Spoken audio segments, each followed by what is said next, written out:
First up, there's a lot of confusing information in the news right now about mortgages and whether they'll be going up, are they going to be going down? Who knows? Financial journalist Adam Shaw will be here to make sense of it all and explain exactly what your options are. And he's got great mortgage deal if you're shopping around right now, so stay tuned to find out what that is. If you've got a question for him, then pick up the phone and let us know. Later, are children becoming so-called snowflakes? That is according to one judge who says that overprotective modern standards of care are not doing children any good. Do you agree with him, though, or is it all a load of nonsense? Then, are you being let down by your local services? One commuter has revealed that cuts to her local bus service means that she has to start her work commute at 5:30 a.m. just to get there on time. She's going to be joining us later. I want to hear from you. Have you had similar experiences? How are your local services? Are they brilliant, perhaps? Call us, let us know. Where do you live? We're going to all come and move next to you. The number is 0207 862 2222. Calls from landlines can cost up to 16 pence per minute, plus any call setup fees. And calls from mobiles may cost considerably more.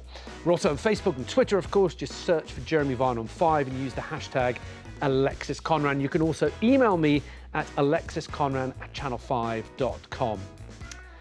But first, it can be a really confusing time seeing lots in the news about interest rates and mortgages. We'll clear it all up because Adam Shaw, the financial journalist, is here with us. There's lots about interest rates in the 2024 period. It's difficult to make sense of it all. Lizzie, it can be quite confusing for people. Yeah, it can be very confusing. And I have two young sons in their 20s, desperate to get on the property ladder. And how do they do it? I mean, unless you go to the bank of mum and dad. Yeah. There was the NatWest chair, wasn't it, Sir Davies, saying, we discussed that yesterday. It's currently not difficult to get onto the property ladder. Well, I beg to differ. Well, to be fair to him, because we discussed it on yesterday's show, he did row back a bit on that. He did row back, but as a parent, it's difficult. How does my 23-year-old son get on that property ladder? Because the average price of a home is well over 200,000, I would say. Yeah, and you have to have a deposit, 10%. Yeah. How do they get that 20 grand? 9.5 times your earnings. Well, I know Adam has an answer for that, which we're going to get in a minute. Marvin, you're also a mortgage payer. Yes. Do you find it confusing? It's confusing, it's expensive, it hurts my feelings, all the above. I had a thing last year where I had to renew last year. And in between negotiating my new rate, I think I missed the deadline of once it's negotiated, you have maybe a week to sign the paperwork and get it back.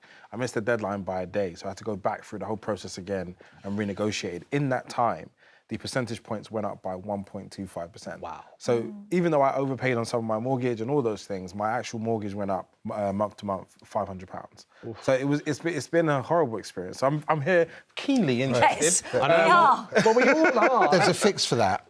Make sure... You're going to pay my mortgage? I won't pay your mortgage. But there is a fix for that. Make sure I answer that. OK, well, no, believe me, they will make sure that they get some answers from you. If not on here, then in the corridor when we're done. But look, the Resolution Foundation are estimating that 1.5 million people are going to be remortgaging this year in 2024. They've estimated anywhere between £1,800 rise to people's average mortgages. Financial Times went even further. They said £2,900 perhaps an increase to the average mortgage. So let's look at the options that we have out there. What types of mortgages have we got to play with? Okay. So the first thing to say is, both you intelligent people say there's some confusion around it. Never be confused, right? If you don't understand the product, it's probably nothing to do with you. If you're intelligent enough to have saved money, you're intelligent enough to understand the product. And if you don't, then that's suspicious. Right. Because often people trying to sell you products try and make you feel, oh, a bit unsure, just trust in me. Understand the product you're buying and don't feel that it's your fault if you don't. It's the person selling it to you. It's their fault. OK, that's great tip number one. Understand what you're buying. It's always a good place to start. But let's start with tracker mortgages. Tracker mortgages, right. Tracker mortgage, it says what it does on the tin. It tracks the base rate, which is the Bank of England's interest rate, which affects all the rates. And it will just do whatever the Bank of England does, but it will put in a profit margin. So you won't get exactly what the Bank of England charge, but it'll be that plus a percent. But interest rates have gone wild. Yes. So these tracker rates have changed a lot.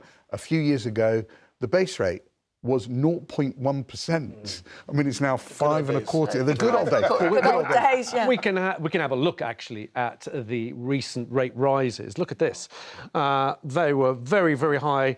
2007 dropped. 2009. That's of course after the financial crash where everything went low. Look how low they stayed up until just 2020, they went even lower, and then 2021, that's after the... I bought my house in 2017. There you go. And then just after... They started rising just after the Liz Truss, that kamikaze budget, as it's been known now, and they've shot up. And look, every month, well, every year and every month, you've had a rise. And they're higher than that now. They're now, that's to March 23, so... Yeah. It's now over 5%. So that's what a tracker mortgage is. And how much more should you be expected to pay? So if they're currently at 5.25, so how much is a good deal on a tracker mortgage? Is it adding 1% onto that? Yeah, it's about that, and we can get to some specific good deals. But that's what you should expect to pay. Okay. I have to say, if you're deciding to go for a tracker or one of the other ones we're going to talk about, a lot of it, I would suggest to you, isn't about what you think is going to happen to interest rates, although that's the obvious answer. Because the truth is, you don't know. No, no one knows. No one knows. Right? So you're playing a game where you're likely to lose. Right. I think much more importantly is about your social and mental well-being and your ability to pay. So, for instance, I don't like trackers personally. I have nothing against the product because I like to sleep well at night. I like a fixed rate. Yeah. I go, whatever happens. Well, I was going to ask you, what's the advantage of going to a tracker? Is it that surprise drop in interest rates? Yeah. That's it? Yeah. It's the fact that you go, well, if I'm going to fix today, then people, the market will have already made its assessment of what will happen, but maybe the market's wrong. And you go, it's fine. I'll just do whatever. I think the market's wrong. I think the interest rate's going to fall dramatically. I want that. OK, let's look at another one. The next one we're going to look at is the variable rate, standard variable rates. What do they do? So what often you'll see is this term standard variable rate, which is, it's also flexible. It will change with the base rate, but the relationship is not so strict. What you really want is not this, is the discount variable rate.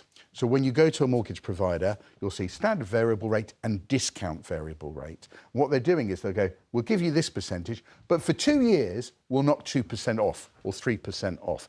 It's substantial discount. That's what you really want. OK. And roughly, if they're at 5.25, what should the standard variable rate be at the moment? It's probably around 4%. OK. And then you can get a discount on top of that? Well, that would, actually, a lot of the standard variable rates and discounts are quite similar at the moment, but you should be looking at 4 to 5%. And the advantages of that? Well, the advantage is that it's variable, so you will benefit if interest rates fall, and if it's a discount variable, you'll get a discount off that. And what you should be doing, actually, is the discount would last 2 years. After 2 years... Switch. Right. OK. You knew what I was going to say. Switch is the right answer. Write this down, yes. Yeah, switch. Right, OK, that is a standard variable rate, and we included the discount rate there as well. Let's look at the next one, which is fixed rates. 75% of people get a fixed deal. Because we all like to sleep well at night. We all like to sleep well. Yeah. That will be the next programme, how to sleep well. So it's usually set, though, for a period of 2 to 5 years. Yeah. In some of the Nordic countries, you can get 25-year fixed-rate deals. I just don't think they're available here. Well, indeed. Well, Rachel Reeves, Shadow Chancellor, has mentioned that as part of the possible plans if Labour win the next general election to offer 25-year fixed-rate mortgages. They're quite popular in America, I believe. Yeah, look, they make a lot of sense. Often governments promise these things, but governments aren't offering mortgages. It is actually companies which would have to make a bet because they're going to go, I'm going to lend you money and I'm going to promise, I'm going to say for the rest of basically our lives, our working lives, we're going to fix that rate. That's quite a bet, but it does give you huge security. The problem with this, and this is what you and a lot of other people have faced, is that you showed that graph where interest rates were really small. The fixed rate deal lasted 2 years. So people who had that really small interest rate right at the bottom are now coming off it, and it's not going up 1%, it's doubling, tripling, actually. So that's the problem. You can get a real shock when your fixed rate comes to an end. But there are times where you can fix for a longer period of time, so for 3 or 4 or even maybe 5 years. Yes, so at least you have that 5 years of peace of mind. Absolutely. I feel like I'm missing something. Yes. Like look. because if you say today I take out a 25-year mortgage, the rate that you've given me the money at, they're still profitable for the person that's lending it to me. Yes. I think the idea of the 2-year mortgage is so that they can maximise the move in the interest rate. Right. So therefore, that's them profiteering off of whatever they've given me and maximising every 2 years. Maybe they want to make money out of lending you. More than necessary. Shock horror. Yeah, Wants to make money. Even more. Okay, that's probably me not explaining it well. So the mortgage would still last 25 years. But they're only fixing the rate for 2 years or 5 years or whatever it is. But then you would just revert to their standard variable rate. OK, let me pause you there, because I know you two can fill the entire show with questions, but we need to give the listeners a chance to get in their questions, because Sandy got in touch on Facebook, and she says, when will the interest rate go down on my mortgage? It has doubled. I suppose no one knows, right? Well, no one knows, but there is a widespread expectation that interest rates are about to fall. Right, but not to the levels that we saw them when they were flatlining. Absolutely correct. So the Bank of England has one basic job. It's told by government, keep inflation to 2%. It has one sort of magic power in its toolbox to do that, and it's interest rates. Inflation has dramatically fallen. You know, a few years ago, or probably less, it was 10%. We're now less than half that rate. So it's got now the headway to reduce interest rates, and that's what it's doing. But it depends what sort of mortgage you're on, because of course if you're on a fixed rate mortgage, you won't benefit from that. If you're on the variable, you should benefit, and it should come down soon. OK, look, we're going to take a pause there. Don't worry, we're going to stay on this. After the break, Adam will be telling us what help is available if you're struggling to make your mortgage payments. And he's got news of the best deals out there right now. So if you are looking for a mortgage, you want to stick around and find out what his advice is. If you've got a question for Adam, whatever that may be, then do give us a call. 0278 62 2222 is the number that you need. Welcome. If you just joined us, Lizzie and Marvin are with me. We're talking about mortgages, but in a couple of minutes, we're also going to be getting into the debate and asking if children are becoming so-called snowflakes. And later, we're going to be debating if you're being let down by your local services, such as buses and trains. Do get in touch and let us know. Perhaps you're loving your local services. But now, back to mortgages with financial journalist Adam Shaw. Adam, we talked about mortgages, whether they're going to fall or not. We don't know. If they are going to fall, roughly where do we think they're going to settle? Because we're not going to see those rock bottom interest rates. It's very unlikely we'd see. I think long-term interest rates are much more like, 3-4%, those sorts of areas is what you're looking for. The problem is that you often do get periods where for a year or two it spikes. And as you were saying, suddenly find, well, it's all very well and go, it's historically not very often happening, but you still got to pay it every month. That's right. So that's the real problem. Let's take a quick call from Cassandra in London. Cassandra, good afternoon. What would you like to say? Hello. Hi, Cassandra. Go ahead. Hi. Yes, I have just, or my husband and I have just fixed a 2-year rate. We were from 2019 on a 5-year rate at a very compared to nowadays, I think 2%. So we late last year or middle of last year, we were looking at, obviously with our broker, and the rates were looking very scary. And as Adam said, talking about the tracker, that there are people that want to sleep well at night, but we do. And that was an option given to us, but obviously with the way things are, so we have gone for a 2-year fixed, but we were able to, with the lender, bring the rate down. If it came down, they offered us to then sign the the application again and again as they brought their rates down until our deadline, which was really helpful. So instead of sort of last year looking at 6% or, looking at figures similar to that, which were very scary, we're now looking at way below 5, which we've now sort of fixed on. Gosh, that must have been a relief. Cassandra, thank you for giving us a call. Adam, let's talk about those deals that you've spotted. Right. So it's interesting. You're absolutely right. If you're looking for a fixed rate deal, these change every day. Of course. Right. So, but the ones I saw today, First Direct have a 4.54% mortgage for 2 years. Yorkshire Building Society has a 4.49, and a discounted, if you want variable rates, Progressive have 4.59, Newbury have 4.99. So look, that's the sort, you asked me about the ballpark. That's the sort of ballpark you should be looking at. But can I just say one thing for our caller? That was a great thing. You just mentioned something which we skimmed over and fixes one of your problems as well. In that, don't wait until the final day of your mortgage to redo it, because most mortgage providers have signed up to something called the Mortgage Charter.